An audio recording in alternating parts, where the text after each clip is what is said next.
क्या हाल चाल है। आई थिंक सब कुछ बढ़िया होगा और सब कुछ अच्छा चल रहा होगा यार।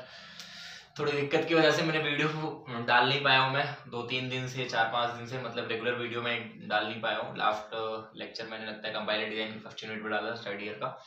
थर्ड ईयर का ही कंप्यूटर ग्राफिक्स का एक यूनिट खत्म हो गया, मतलब दोनों के एक यूनिट खत्म हो गए। तो और सेकेंड ईयर का मैं उसके वीडियो बन चुके हैं, मैंने डागा वीडियो बना के रखा हुआ, शूट होके रखा है, लेकिन नेटवर्किंग इशू और बहुत ज्यादा, मतलब मैं इधर घर आया हूँ तो घर आने की वजह से मैं थोड़ा शादियों वगैरह में बिजी हूँ और उससे मैं वीडियो शूट नहीं कर पा रहा पूरी तरीके से। तो उसमें क्या हो रहा है कि दिक्कत हो रही है, बहुत सारी बहुत प्रॉब्लम हो रही है। तो मैं कल 29 को पहुंच जाऊंगा घर पे, सॉरी रूम पे, देहरादून पहुंच जाऊंगा कल। तो कल से वीडियो रेगुलर 1-1, 2-2 लेक्चर में डालूंगा, पर डे 2-2 लेक्चर हो सके डालू मैं, ठीक है।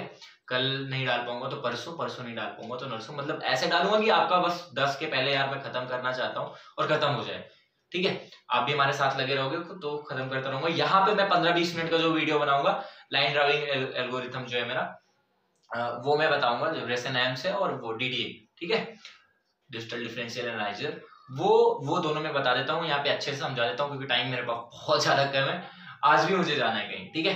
तो ये अच्छे से बता देता हूँ, 15-20 मिनट में इसको अच्छे से क्लियर कर लो क्योंकि एक आना ही है इसमें से, और फिर आगे देखते रहेंगे, ठीक, चलते हैं।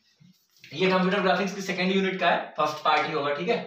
तो ये ध्यान रखना है, कंप्यूटर ग्राफिक्स का ये। पहले मैं बात करता हूँ डीडीए की, ठीक है। डीडीए लाइन ड्राइविंग एल्गोरिथम की बात कर रहा हूं मैं। अब यहां पर मैं सबसे पहले बात आता हूं, दो आते हैं, एक डीडीए आता है और एक आता है ब्रेसन हेम्स, ठीक है।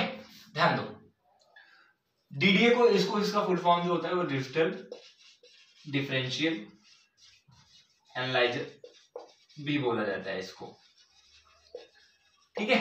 चलो देखो, पहले लाइन के बारे में पढ़ने से पहले कुछ मैथमेटिक्स की बात करते हैं। लाइन होती क्या है, लाइन को कैसे हम चीजों को, स्ट्रेट लाइन में जब हमने पढ़ा होगा तो वहां पे स्लोप की बात की होगी, वहां पे उसकी स्लोप के बहुत सारे उसके लाइन के इक्वेशन होते हैं कि स्लोप फॉर्म क्या है इक्वेशन का, इंटरसेप्ट फॉर्म क्या है, ठीक है, अलग अलग इंटरसेप्ट है, तो वो एक्सिस के वाइज 2D में क्या होता है, 3D में क्या होता है, अलग अलग मैथमेटिक्स में हम पढ़ते हैं। तो मैं लाइन को ऐसे यहाँ पे बताता हूँ, लाइन होती क्या है जनरली, वहां पे स्लोप की बात कैसे करते हैं उसका, ठीक है।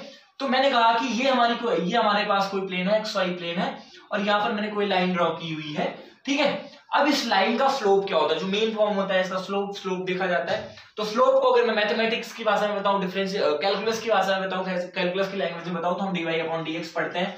वैसे यहाँ पे एम से भी उसको बताते हैं, वैसे tan थीटा भी देते हैं, अगर एंगल हमें थीटा दिया हुआ है तब।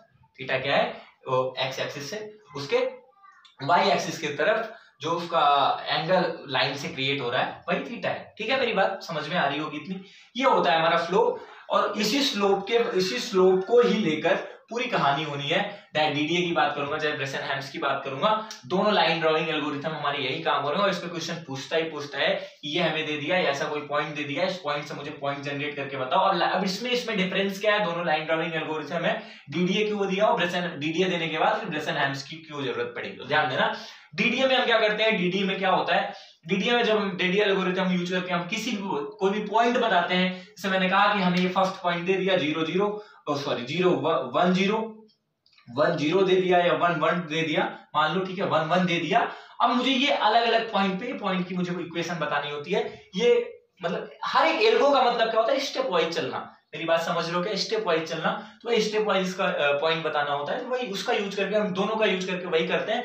डीडीए और ब्रेसन हेम्स में डिफरेंस बता रहा है। डीडीए में क्या होता है, डीडीए में पॉइंट में भी वैल्यू आ जाती है, हमें एग्जैक्ट इंटीजर वैल्यू नहीं मिलती कभी कभी, और एग्जैक्ट इंटीजर वैल्यू भी मिल जाता है 3.01 3.02 ऐसा कुछ हो जाता है। लेकिन ब्रेसन हेम्स में क्या होता है, ब्रेसन हेम्स में हम प्रॉपर इंटीजर वैल्यू पाते हैं कि क्या होती है इंटीजर वैल्यू उसकी, और उसके अकॉर्डिंग हम क्या करते हैं, फॉर्म करते हैं। यहाँ पर डिसीजन पैरामीटर की जरूरत पड़ती है, यहाँ पर डिसीजन पैरामीटर की जरूरत नहीं पड़ती है। तो डीडीए की बात करते हैं पहले, फिर ग्रेसन-हैम्स की बात करते हैं और दोनों को अच्छे तरीके से क्लियर करके क्वेश्चन इस पे एक ना एक पे पूछना ही पूछना होता है। इसके बाद जो ग्रेसन-हैम्स सर्कल ड्राइंग एल्गोरिथम है वो बहुत ही ज्यादा इंपॉर्टेंट है, क्योंकि क्वेश्चन वहां से उठते हैं कि वो बहुत ही बड़ा पार्ट है, इसलिए मैंने उसको यहाँ पर नहीं रखा, सिर्फ लाइन की बात की, स्ट्रेट लाइन की बात की। तो अगर और हाँ, जिसको और भी ज्यादा वीडियोस देखने हैं तो स्ट्रेट लाइन के वीडियोस मेरे पीछे वाले पड़े हुए मैथमेटिक्स के, वो आप देख सकते हो। ठीक है, चलते हैं डीडीए की बात करते हैं, फिर हम बीच में बात करते रहेंगे। डीडीए की बात करते हैं, चलो बात करते हैं किसी डीडीए की। डीडीए एल्गोरिथम क्या बोलता है, कैसे फाइंड करना होता है। देखो जैसे डीडीए की बात में जैसे मैंने कहा कि हमें क्वेश्चन लेके देखते हैं। क्वेश्चन मैंने कहा कि 1 1 दे दिया पॉइंट और 4 3 दे दिया पॉइंट, ऐसा कुछ पॉइंट दे दिया और बोला कि मुझे इसके बीच के पूरे क्या बताओ, इसका पूरा पॉइंट बताओ, इसका लाइन ड्राइंग एल्गोरिथम डीडीए का यूज करके क्या करना है, कैसे करना है। ठीक है, पहली बात तो रूल समझो, डीडीए एल्गोरिथम बोलता क्या है, डीडीए कहता क्या है। सबसे पहले मैं अगर स्लोप की बात करता हूं तो स्लोप हमारा होता क्या है, dy अपॉन dx। और अगर मैं लाइन के फॉर्म की बात करूं कि स्लोप हमारा क्या होता है, तो ध्यान देना, ये कोई मैंने कहा ये कोई लाइन है और ये हमारा x1 y1 पॉइंट है और ये x2 y2 पॉइंट है। तो स्लोप की डिफिनीशन क्या होती है, स्लोप की डिफिनीशन के अकॉर्डिंग स्लोप का फॉर्मूला क्या होता है वो हम जानते हैं, y2 minus y1 upon x2 minus x1, वो हमने स्ट्रेट लाइन में पढ़ा हुआ है। ठीक है, इसी को हम बोल सकते हैं del y upon del x। ठीक है, कैलकुलस में से dy अपॉन dx के फॉर्म में देखा जाता है। ठीक है, m को ऐसे बोल सकते हैं। सीधी बात करें तो अब चलते हैं हम अपने इसके स्लोप के फॉर्म में, तो हम अगर ऐसा बोल सकते हैं डेल y, यहीं से हम क्या बोल सकते हैं, del y equal to m dot del x, ऐसा कुछ बोल सकते हैं क्या। और m की वैल्यू अगर मैं चाहूं तो यहां से रख सकता हूं del y equal to m की वैल्यू क्या है, y2 minus y1 upon x2 minus x1 into del x। एक फॉर्म तो ये हुआ। सेकेंड फॉर्म हमें क्या मिल जाता है यहीं से, अगर मैं डेल एक्स की बात करूं तो डेल एक्स यहाँ से हमें क्या मिलेगा, डेल एक्स इक्वल टू मिलेगा del Y upon del Y upon m, जो हमें मिलेगा del y into 1 upon m, जो मिलेगा del y into x2 minus x1 upon y2 minus y1। मेरी बात समझ रहे हो क्या, ये डेल एक्स मिला। अब ध्यान देना, इसमें दो केस बनते हैं। दो केस क्या क्या बनते हैं, ध्यान से सुनना। उस दो केस पे हमें चीजों को देखना होता है, उसके अकॉर्डिंग हमें पॉइंट को देखना होता है, पॉइंट कैसे कैसे बढ़ेगा। यहाँ पे काम क्या होता है, x1 y1 है, यहाँ पे क्या पॉइंट होगा, यहाँ पे क्या पॉइंट होगा, यहाँ पे क्या पॉइंट होगा, यहाँ पे क्या पॉइंट होगा, कितने पॉइंट उसके बीच में आएंगे, जो हमें वैल्यू एग्जैक्ट वैल्यू देंगे उसको लाइन ड्राइंग एल्गोरिथम बताता है। ठीक है, चलते हैं आगे। तो मैं बता रहा हूँ कि इसमें दो केस बनते हैं। दो केस बनने का मतलब क्या, दो केस बनेंगे। पहला केस बोलता है अगर डेल एक्स, सबसे फर्स्ट केस आता है डेल एक्स क्या है, बड़ा है या उसके बराबर है डेल वाई के। सेकेंड केस में आता है डेल एक्स छोटा है डेल वाई से। तो क्या क्या केस होगा, ध्यान से सुनना। अब इस कंडीशन में क्या वैल्यू मुझे मिलेगी, नेक्स्ट वैल्यू क्या मिलेगी, और इस कंडीशन में हमें क्या वैल्यू मिलेगी। जैसे मैंने कहा कि अगर ये एक्स आई है तो ये एक्स दूसरा जो आएगा, इसमें जितना भी प्लस करूंगा मैंने कहा एक्स आई, तो सेकंड वैल्यू मैंने कहा एक्स आई प्लस 1, फिर मैंने कहा एक्स आई प्लस 2, ऐसे डॉट डॉट डॉट जाएगा। जो मैंने कहा कि एक्स एन वाई वन है, ये एक्स एन वाई एन है, dot dot dot x n y n तक जाएगा, जो एन वाई एन है। मतलब हमने क्या किया, तरीके से मान लिया है। मेरी बात समझना क्लियर से। तो ये दो केस बनेंगे।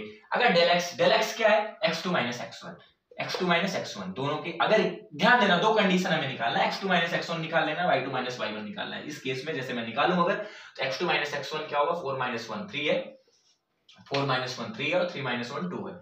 अब किस केस में जाएगा, 3 क्या है, बड़ा है, 3 केस है, मतलब डेल एक्स क्या है, यहाँ पे बड़ा है, तो डेल एक्स क्या है, इस केस में जाएगा, इस वाले केस में जाएगा। इस केस में क्या होगी चीजें, एक्स आई प्लस 1 क्या होगा, वाई आई प्लस 1 क्या होगा, वो मैं दिखाता हूँ। ठीक है, इस केस की बात करता हूँ। अगर फर्स्ट केस की बात करता हूँ तो मैंने कहा कि दो केस है हमारे पास। दो केस होने के बाद मैं फर्स्ट केस की बात करता हूँ कि फर्स्ट केस में क्या होगा। इसको हटाते हैं, अभी सेकंड केस हटाते हैं। तो ये फर्स्ट केस में जाएगा, ठीक है, डेल एक्स बड़ा हुआ है। और अब यहाँ पे हम क्या करेंगे, डेल एक्स को क्या करेंगे, 1 अज्यूम करके चलेंगे। ठीक है, डिफरेंस कितना हो सकता है, मेन 1 लेके चल सकते हैं, कितना भी डिफरेंस हो सकता है। ठीक है, 1। फिर डेल एक्स अगर इसको 1 लिया है, तब क्या करेंगे, जो हमें एक्स आई प्लस 1 की वैल्यू मिलेगी, वो क्या मिलेगी, एक्स में क्या कर रहा हूं मैं, डेल एक्स क्या कर दे रहा हूं, प्लस कर दे रहा हूं। मतलब डेल एक्स जो इसमें डिफरेंस आ रहा है उसी को क्या कर रहा हूं, प्लस कर दे रहा हूं। डेल एक्स हो गया X plus del X, X I plus del X हो गया, X I plus 1। X I plus 1 की वैल्यू क्या, एक्स आई प्लस 1 में टर्म की वैल्यू क्या मिलेगी, एक्स आई प्लस 1। ठीक है, एक्स आई प्लस 1 टर्म की वैल्यू क्या मिलेगी, एक्स आई प्लस 1, ये एग्जैक्ट 1 है। ठीक है, मैं बात करता हूँ वाई आई प्लस 1 की, तो वाई आई प्लस 1 की क्या हो जाएगा, वाई आई प्लस डेल वाई ठीक है, यही हो जाएगा। अब यहाँ पर वाई आई प्लस डेल वाई को अगर मैं एक्स के फॉर्म में लिखूं तो यहाँ पे डेल वाई को यहाँ से देखता हूँ तो एम डॉट डेल एक्स लिखा होगा, एम डॉट डेल एक्स लिखा है, मतलब वाई आई और यहाँ पे डेल एक्स की वैल्यू क्या लिया हुआ है 1, तो वाई आई प्लस एम। ठीक है, ये मुझे इस केस में मिलेगी एक्स आई प्लस 1 की वैल्यू और वाई आई प्लस 1 की वैल्यू वाई आई प्लस एम। ठीक है, अब चलता हूं मैं दूसरा केस। दूसरा केस हमें क्या बोलता है, जो बड़ा हुआ है उसकी वैल्यू में 1 लेके अज्यूम करके 1 मान लिया क्योंकि वहां पे ट्रू वैल्यू 1 लिया हुआ है। ठीक है, अब मैं बात करता हूं किसकी, वाई आई सेकंड केस की। सेकंड केस क्या बोलता है हमारा, सेकंड केस बोल रहा है कि अगर डेल वाई क्या है, बड़ा है किससे, डेल एक्स से। ये तो इक्वल की कहानी थी। अगर इस वाले कहानी में तो डेल वाई को क्या करेंगे, 1 एज्यूम करेंगे। 1 एज्यूम करने के बाद जैसे हम एक्स आई प्लस 1 की बात करते हैं तो क्या हो जाएगा, x I plus del x होगा और यहाँ पर एक्स आई डेल एक्स की बात करूंगा, डेल एक्स क्या आ जाएगा हमारा, डेल एक्स को del Y plus del Y upon M आ जाएगा और X I plus 1 upon M आ जाएगा।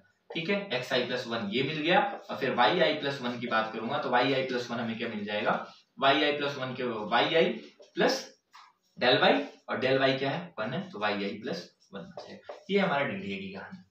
ये हमारे नेक्स्ट पॉइंट चलते जाएंगे और लास्ट पॉइंट जो दिया है जब वहां पे आगे कहानी समाप्त हो जाएगी, समाप्त कर देंगे। क्वेश्चन देख लेते हैं, बहुत अच्छी तरीके से फिर क्लियर हो जाएगा 1 1 और 4 3 का। ठीक, चलते हैं क्वेश्चन देखते हैं, फिर लाइन ड्राइंग एल्गोरिथम यहाँ पर डीडीए बहुत अच्छी तरीके से क्लियर हो जाएगा, फिर रेजोनेंस में हम चल सकते हैं। ठीक, देखते हैं क्वेश्चन। कुछ हमें ये क्वेश्चन दिया हुआ है कि हमारे पास पॉइंट 1 1 है और 4 3। अब उसने बोल दिया कि डीडीए का यूज करके आप क्या करो, इसका बताओ, या डीडीए का कभी कभी डेरिवेशन भी पूछ लेता है। ठीक है, अब मैंने कहा कि ये हमने जनरेट कर लिया, अब मुझे पॉइंट निकालना है। ठीक है, मैंने कहा ये 1 1 है, इतना मुझे पता है और ये 4 3 हमारा।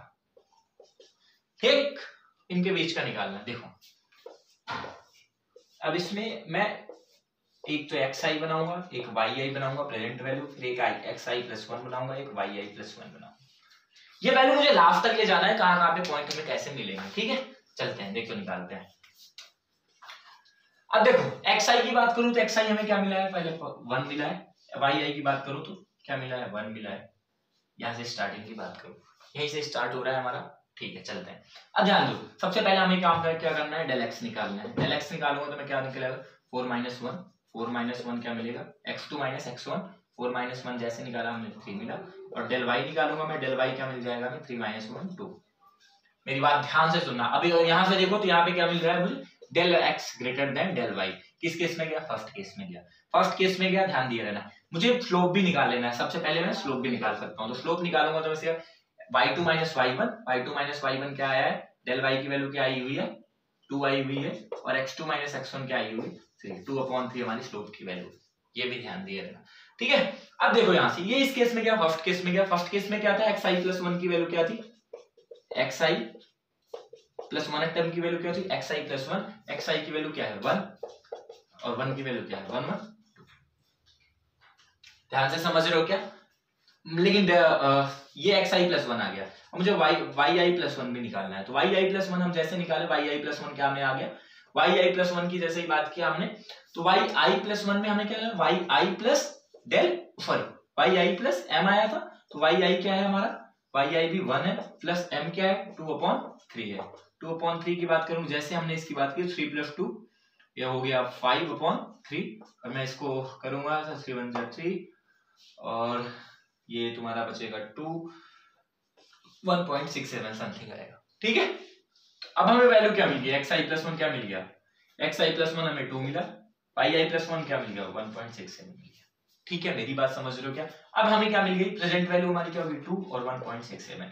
फिर नेक्स्ट वैल्यू निकाल लेंगे, 2 में xi + 1 क्या होगा, जैसे हम इसकी वैल्यू निकालेंगे 2 और 1.67 मिल गया। अब सीधे चलेंगे, क्या होगी स्लोप की वैल्यू, स्लोप की वैल्यू हमारी क्या हो गई, जो भी स्लोप की वैल्यू थी। अब यहाँ पर हम क्या है, xi + 1 क्या 2 में प्लस किया 3 हो गया, 3 के बाद 1.67 का भी ऐसे लास्ट तक निकालते जाएंगे जब हमारा स्लोप क्या, सॉरी जब हमारा क्या आएगा 4 3 हो जाएगा और डॉट डॉट डॉट निकाल के लाइन को क्या करते हैं, ड्रॉ कर देंगे। ये ग्राफ ये है लाइन ड्राइंग एल्गोरिथम डीडीए की कहानी। ठीक है, इसमें पॉइंट में भी वैल्यू आ जा रही है ना, ये देख रहे हो, ये ब्रेसन-हेम्स में नहीं होगा, यही डिफरेंस है। ठीक है, तो ब्रेसन-हेम्स की बात करते हैं जहां पे डिसीजन पैरामीटर की भी बात करेंगे, क्या होता है ब्रेसन-हेम्स एल्गोरिथम।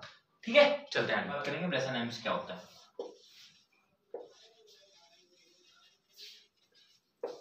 देखो इसमें क्या करना है, इस वाले एल्गोरिथम की जब हम बात करते हैं तो यहाँ पे बस चीजें बस थोड़ी सी बढ़ जाती हैं। जैसे मैंने m की बात की थी, स्लोप वही रहेगा del y upon del x, जिसे हम y2 minus y1 upon x2 minus x1।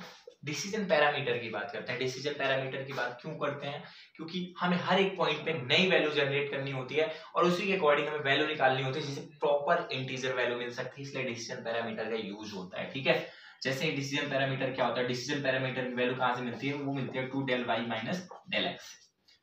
ठीक है, तो सबसे पहला काम क्या है, स्लोप निकालना। स्लोप निकालने के बाद del y और del x की वैल्यू निकाल लेना, सीधे हमें स्लोप की वैल्यू भी मिल जाएगी और मुझे डिसीजन पैरामीटर की वैल्यू भी मिल जाएगी। अब यहाँ पे ब्रेसन-हेम्स में बात क्या होगी, वहां पे हम दो केस देखे थे। क्या क्या केस देखे थे, अगर हमारा स्लोप क्या है, सॉरी स्लोप की बात कर रहा हूं,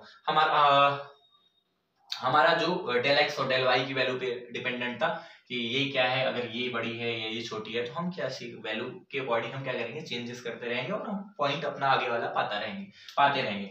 लेकिन जब मैं नेक्स्ट की बात कर रहा हूँ तो इस वाले ब्रेसन-हेम्स में क्या हो रहा है, अब यहाँ पर ब्रेसन-हेम्स में दो कंडीशन बनेगी। पहली कंडीशन क्या होगी, या तो m क्या होगा, बड़ा होगा, इक्वल होगा एक से बड़ा होगा या तो इक्वल होगा, और दूसरी कंडीशन में क्या होगा, या तो छोटा होगा। ठीक है, अब सब दोनों में एक एक कंडीशन, दो कंडीशन और बनेगी, ध्यान दिए रहना। जो p की वैल्यू होगी, अगर p की वैल्यू क्या है, 0 से छोटी है, ठीक है, और दूसरी वैल्यू क्या है, p की वैल्यू 0 से बड़ी है या उसके बराबर है। ठीक है, अब सेम कंडीशन यहाँ पे, p की वैल्यू 0 से छोटी है, p की वैल्यू 0 से क्या है, बड़ी है या बराबर है। तो अलग अलग केस में अलग अलग वैल्यू हमें मिलती है जो हमें एग्जैक्ट पॉइंट तक ले जाती है ब्रेसन-हेम्स में। ठीक है, तो वो देखते हैं, वो कैसे देखते हैं, ध्यान से देखो। हमें ध्यान देना xi क्या है, हमारी प्रेजेंट वैल्यू है। p की वैल्यू भी लगातार चेंज होती रहेगी, मेरी बात ध्यान दिए है ना, कि मतलब डिसीजन पैरामीटर की हर पॉइंट पे वैल्यू चेंज होती है, वो डिसाइड करता है कि हमारा पैरामीटर कहाँ पे लाई कर रहा है। ठीक है, तो डिसीजन पैरामीटर की वैल्यू क्या होती है, अलग अलग चेंज होती रहेगी, ये ध्यान दे रहे ना। तो उसके हिसाब से आपको कहाँ पे कौन सी कंडीशन यूज करनी है, हमें किस पॉइंट को बताने के लिए, वो याद रखना है बहुत अच्छी तरीके से, ध्यान दिए रहना। वो मैं टेबल यहाँ पे बता दे रहा हूँ क्या होगा, और पूरे लिख दे रहा हूँ, टाइम नहीं वेस्ट करूंगा, लिख के सीधे वीडियो उतना कट करके मैं आपको सीधे वहां से समझा दूंगा। ठीक है, ठीक है, चलते हैं, ध्यान से इसको देखो, इस टेबल को, इस टेबल के अकॉर्डिंग आपको समझ में आ जाएगा। इस टेबल के अकॉर्डिंग क्या बोल रहा है, अगर हमें xi+1 की वैल्यू चाहिए, इस ये केस आता है, मतलब p की वैल्यू, m की वैल्यू क्या है, छोटी है 1 से, फिर उसके बाद m की वैल्यू क्या है, छोटी है 1 से, फिर उसके बाद क्या कंडीशन बन रही है, तब हमें कंडीशन, फिर एक पहली कंडीशन तो ये चेक करना है, ये चेक करने के बाद हमारे पास दो कंडीशन होगी। डिसीजन पैरामीटर जो है, डिसीजन पैरामीटर की वैल्यू जैसे हम देखेंगे हर पॉइंट पे, फिर से बोल रहा हूँ, डिसीजन पैरामीटर की वैल्यू चेंज होगी क्योंकि मुझे एग्जैक्ट इंटीजर वैल्यू चाहिए होती है, इसलिए मैं ब्रेसन-हेम्स का यूज हम लोग कर रहे हैं। ठीक है, काम वही है दोनों एल्गो का, बट इसमें क्या है, हमें पूरी प्रॉपर इंटीजर वैल्यू मिलती है। ठीक है, यहाँ पर दो केस बन रहे हैं, या तो 0 से बड़ा होगा या तो 0 से छोटा होगा, उसके 0 से छोटा होगा या तो 0 से बड़ा होगा, उसके बराबर होगा। ठीक है, अगर बाई चांस 0 से छोटा है p की वैल्यू, अगर इस केस में, तो xi+1 की वैल्यू क्या होगी, xi+1 टर्म की वैल्यू क्या होगी, xi+1 होगी, और yi+1 टर्म की वैल्यू क्या होगी, yi रहेगी, सेम रहेगी। और जो इसका डिसीजन पैरामीटर की वैल्यू आएगी, pk+1 क्या है, जो अभी तुरंत आपको pk मिला है, मतलब जो प्रॉपर अभी तुरंत की वैल्यू है डिसीजन पैरामीटर की, वो pk है, और pk+1 मतलब जो नेक्स्ट डिसीजन पैरामीटर पॉइंट की वैल्यू होगी, जो डिसाइड करने वाला है नेक्स्ट पैरामीटर, उसकी वैल्यू pk+1 है, तो वो क्या है, pk+2 del y है। मेरी बात ध्यान से सुनना, del y del x का हर जगह यूज हो रहा है। अगर केस ऐसा बनता है कि 0 से बड़ा है उसके इक्वल है, तो xi+1 की वैल्यू, xi+1 टर्म की वैल्यू xi+1 ही मिलेगी, और yi+1 टर्म की वैल्यू yi+1 मिलेगी। ठीक है, और pk+1 की वैल्यू मिलेगी, ध्यान से सुनना, ये केस और ये केस ज्यादा पूछे जाते हैं जब मैं बात कर रहा हूँ pk+1 की वैल्यू, तो pk+2 del y minus 2 del x मिलेगी। ठीक है, 2 del x मिलेगी, और जैसे ही जब मैं इसकी बात करूं, टेबल आपको नेट पे भी मिल जाएगा, कोई उसकी दिक्कत नहीं है। ठीक है, ये यहाँ पे ये केस होगा, जैसे ही इसकी वैल्यू क्या होती है, उससे बड़ी होती है, m की वैल्यू 1 से बड़ी होती है, उसके बराबर होती है, फिर दो केस बनते हैं, 0 से छोटी होगी या तो वैल्यू उसकी p की, या तो उसकी वैल्यू क्या होगी, 0 से बड़ी होगी। ठीक है, उसके बराबर होगी। देन उस केस में क्या होता है, xi+1 की वैल्यू, xi+1 टर्म की वैल्यू xi ही रहती है, मतलब उस सेम ही रहती है, नो चेंजेस। अगर वाई आई प्लस 1 टर्म की बात करूंगा तो वाई आई प्लस 1 हो जाती है, और पी के प्लस 1 टर्म की बात करूंगा तो p k plus 2 del X हो जाती है। ध्यान से सुनना यहाँ और यहाँ के केस में आप देखना ध्यान से। जब मैं बात करता हूँ 0 से बड़ी है उसके इक्वल है तो एक्स आई प्लस 1 टर्म की वैल्यू एक्स आई प्लस 1 मिलती है, वाई आई प्लस 1 टर्म की वैल्यू वाई आई प्लस 1 मिलती है। फिर पी के प्लस 1 टर्म की वैल्यू बात करता हूँ तो p k plus 2 del x minus del y मिलती है। ये ब्रेसेनहेम्स, और यही से चीजें क्या होती है, जनरेट हो जाती हैं, और हमें पूरा क्या होता है, बस ध्यान रखने वाली बात ये है कि डिसीजन पैरामीटर कैसे निकाला जाता है, ये कैसे निकाला। और ब्रेसेनहेम्स और डीडीएस सबसे इजी है, और पूछता है 10 नंबर के नीचे पूछता नहीं है क्वेश्चन इसमें, ठीक है। इसलिए ध्यान से इसको आपको करना है और कुछ नहीं है। इस वीडियो को आपने पूरा से देख लिया, काम खत्म। क्वेश्चन इसमें नहीं बता रहा है, ज्यादा टाइम बताने के लिए कॉन्सेप्ट बता दिया, काम खत्म है, ठीक है। तो इसको अच्छे से देखो, काम खत्म है इसका है। और नेक्स्ट वीडियो में नेक्स्ट वीडियो हमारा जो है वो है सर्कल ड्राइंग एल्गोरिथम, ब्रेसेनहेम्स का ही मोस्ट इंपॉर्टेंट है। अगर यहां से ड्राइंग एल्गोरिथम से कोई पूछ रहा है, मैक्सिमम चांसेस उससे हैं, इससे भी हैं लेकिन उससे मैक्सिमम चांसेस हैं पूछने की, क्योंकि अच्छा खासा है, इसलिए मैंने उसको यहाँ पे ऐड नहीं किया। छोटा होता तो मैं यहाँ पे भी ऐड कर देता, ठीक है। और टेंशन मतलब यार, मुझे कल पहुंचने बस दो अपने अड्डे पे, काम खत्म, उसके बाद मैं फ्री हो जाऊंगा, तो माइंड भी फ्री हो जाएगा। पूरे वीडियोस में टकाटक अपलोड मारूंगा, तुरंत अपलोड मारूंगा, ठीक है। तो that's all for this class, thank you.